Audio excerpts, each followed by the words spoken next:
Hello viewers, welcome to my YouTube channel the future nurse 24। দেখো, আজকে আমরা আবার ইমার্জেন্সি ওয়ার্ডের পার্ট 5 নিয়ে আলোচনা করব। এর আগের দিন তোমাদের আমি 4 নম্বর পার্টে বেশ কিছু কোশ্চেন আলোচনা করেছিলাম, ইলেকট্রিক শক পেশেন্টের ম্যানেজমেন্ট, সেটা দিয়ে শেষ করেছিলাম।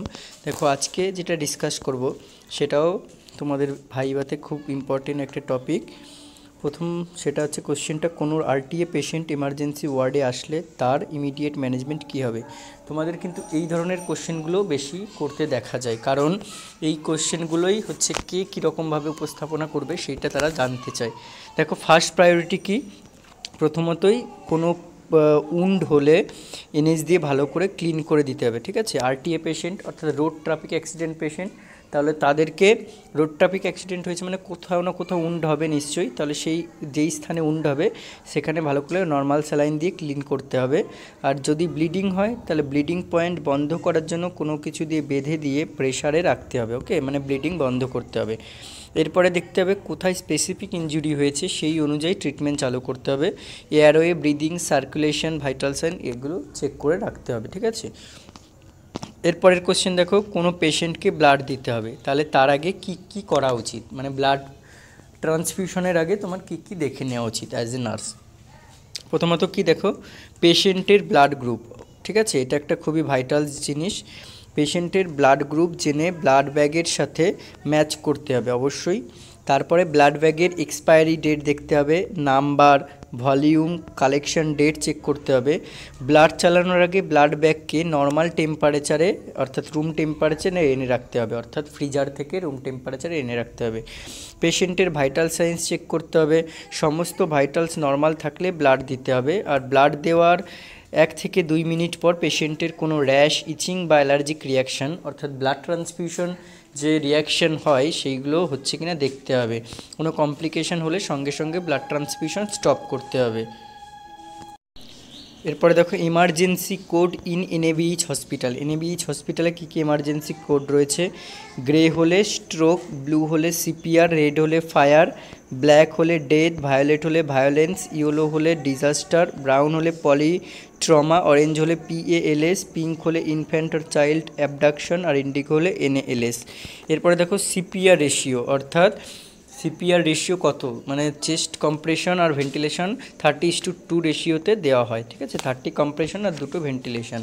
এরপরে দেখো loading dose of MI or heart attack, এগুলো কিন্তু তোমাদের খুব বেশি জিজ্ঞেস যে এমআই পেশেন্ট অর্থাৎ মায়োকার্ডিয়াল ইনফার্কশন বা হার্ট অ্যাটাক হলে তাদের কী কী দেওয়া হয়ে থাকে লোডিং ডোজ হিসেবে। অ্যাসপিরিন দেওয়া হয় 325 mg, ক্লোপিড্রগ্রেল দেওয়া হয় 150 mg এবং তার সাথে অ্যাটরভাস্টাটিন দেওয়া হয় 80 mg, 2 ট্যাবলেট, ওকে। এরপর দেখো loading dose of atropine sulphate poisoning পেশেন্টের ক্ষেত্রে অ্যাডাল্টদের 0.5 থেকে 1 mg আইভি, পেডিয়াট্রিকে 0.02 থেকে 0.04 mg পার কেজি আইভি। আর অ্যাড্রেনালিনের লোডিং ডোজ কত, 1 mg আইভি আর ইন্ট্রা অসিয়াস বোলাস। আর অ্যামিয়াড্রোনের loading dose 300 mg IV bolus. লিডোকেইনের হচ্ছে 1 থেকে 1.5 mg per kg IV bolus. Sodium বাইকার্বের 1 milliequivalent per kg IV, okay. এরপরে দেখো কিছু কিছু টার্ম, এগুলো খুব বেশি জিজ্ঞেস করে তোমাদের। হাইপোন্যাট্রিমিয়া, ন্যাট্রিমিয়া মানে হচ্ছে সোডিয়াম, ওকে, ন্যাট্রিয়াম মানে সোডিয়াম, এবার মিয়া মানে হচ্ছে ব্লাড, আর হাইপো মানে কম, তাহলে ব্লাডে sodium level 135 millimole per litre এর কম হলে তাকে হাইপোন্যাট্রিমিয়া বলে। এরকম প্রত্যেকটা টার্ম তোমরা জেনে রাখবে। হাইপারন্যাট্রিমিয়া মানে কী হবে, তাহলে ব্লাড সোডিয়াম লেভেল বেশি হলে, বেশি মানে নর্মালের থেকে 145 মিলিমোল পার লিটারের বেশি হলে তাকে হাইপারন্যাট্রিমিয়া বলে। হাইপোক্যালসিমিয়া মানে কি, ক্যালসি কথাটা এসছে ক্যালসিয়াম থেকে, আর ইমিয়া মানে ব্লাড, আর হাইপো মানে কম, তাহলে ব্লাড ক্যালসিয়াম লেভেল 8.6। এবার তোমাদের রেঞ্জগুলো মানে ব্লাডে ক্যালসিয়াম, সোডিয়াম, ম্যাগনেসিয়াম, ফসফরাস এগুলো নর্মাল রেঞ্জ কত এগুলো জেনে রাখতে হবে। তাহলে নর্মাল রেঞ্জটা জানলে তুমি কম আর বেশি করে বলে দিতে পারবে। হাইপোক্যালসিয়াম মানে blood calcium level 8.6 mg per dL এর কম হলে তাকে হাইপোক্যালসিমিয়া বলে। আর hypercalcaemia blood calcium level 10.3 mg per dL এর বেশি হলে তাকে হাইপার ক্যালসিমিয়া বলে। আর হাইপোক্যালেমিয়া কি, blood potassium level 3.5 millimole per লিটারের কম হলে তাকে হাইপোক্যালেমিয়া বলে। আর হাইপার ক্যালেমিয়া হচ্ছে blood potassium level 5 mg per dL এর বেশি হলে তাকে হাইপার ক্যালেমিয়া বলে, ওকে।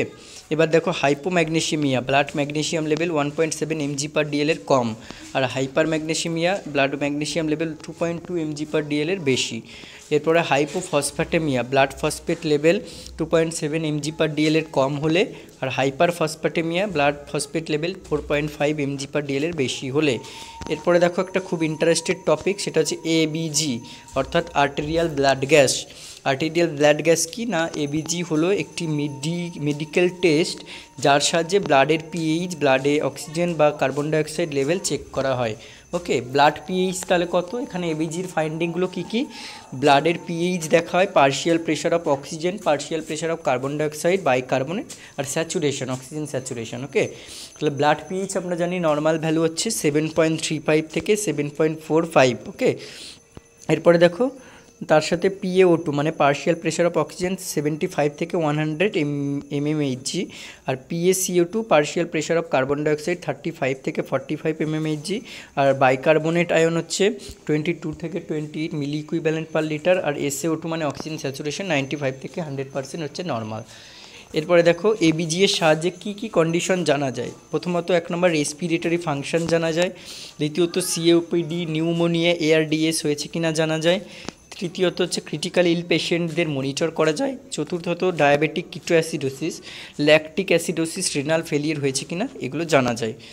তাহলে এর সাথে সাথে তোমাদের আজকে বলবো অ্যাসিডোসিস আর অ্যালকালোসিসের ব্যাপার। দেখো অ্যাসিডোসিস কি, যখন বডি ফ্লুইড অ্যাসিডিক হয়ে পড়ে, ঠিক আছে, মানে অ্যাসিডিক কেন হয়, কারণ কিডনি এনাফ অ্যাসিড বডি থেকে রিমুভ করতে পারে না, তাহলে কিডনি না রিমুভ করলে সেটা কোথায় এন্ট্রি করবে, মানে অ্যাকুমুলেট হবে কোথায় না বডি ফ্লুইডে অর্থাৎ ব্লাডে বা যে কোনো বডি ফ্লুইডে, তাহলে তখন তাকে অ্যাসিডোসিস কন্ডিশন বলে। এবার কজ দেখো, diabetes, kidney disease, respiratory problems বা ইনফেকশনস এইগুলো যদি হয় তাহলে তখন অ্যাসিডোসিস কন্ডিশন হতে পারে।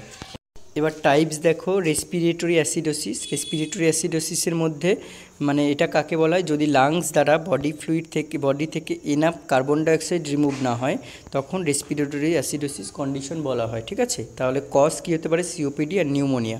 এবার রেসপিরেটরি অ্যাসিডোসিসে এবিজি ফাইন্ডিংসগুলো কী কী হয়, ব্লাড পিএইচ, তাহলে দেখো কার্বন ডাইঅক্সাইড যদি এনাফ মানে কার্বন ডাইঅক্সাইড কী হচ্ছে রেসপিরেটরি অ্যাসিডোসিসে যে বডি থেকে এনাফ কার্বন ডাইঅক্সাইড রিমুভ না হয়, ঠিক আছে, তাহলে কার্বন ডাইঅক্সাইডের পরিমাণ তোমার বডিতে বাড়তে থাকছে, ঠিক আছে, তাহলে তখন ব্লাড পিএইচ কী হয়ে যাবে 7.35-এর কম হবে। আর PaCO2 45, এটা হচ্ছে মানে নর্মাল রেঞ্জে সবচেয়ে হাইয়েস্ট হচ্ছে 45, তাহলে 45-এর থেকেও বেশি হয়ে যাবে। আর PaO2 কিন্তু নর্মাল থাকবে বা ডিক্রিজ হতে পারে, আর বাইকার্বনেট নর্মাল বা স্লাইটলি ইনক্রিজ করবে। এরপরে দেখো মেটাবলিক অ্যাসিডোসিস।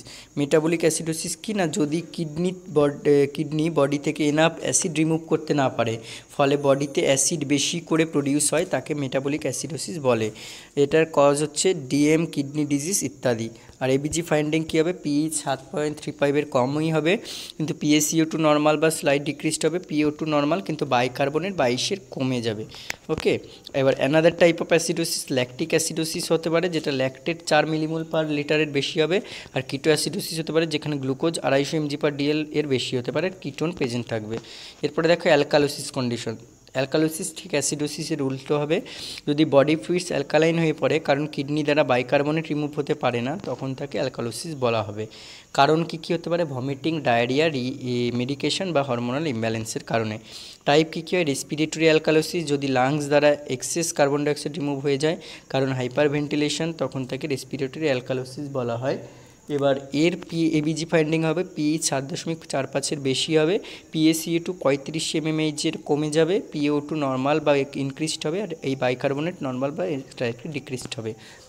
আর মেটাবলিক অ্যাসিডোসিস কি, অ্যালকালোসিস, যখন বডি থেকে এক্সেস অ্যাসিড লস হয়ে যায় বা কিডনি থেকে বাইকার্বনেট রিমুভ না হয় না, তখন তাকে মেটাবলিক অ্যাসিডোসিস বলে। ওকে, এবার এটা কি হবে, এবিজি ফাইন্ডিং পিএইচ 7.45-এর বেশি হবে, PaCO2 নর্মাল বা স্লাইটলি ইনক্রিজড হবে, PaO2 নর্মাল, আর বাইকার্বনেট 28 মিলি ইকুইভ্যালেন্ট পার লিটারের বেশি হয়ে যাবে। ওকে, আর এরপরে দেখো আরও কয়েকটা কোশ্চেন রয়েছে, সেগুলো আমি তোমাদের সাথে আর একটা ভিডিওতে ডিসকাস করে দেবো। আজকে এই পর্যন্তই, দেখা হবে পরবর্তী ভিডিওতে।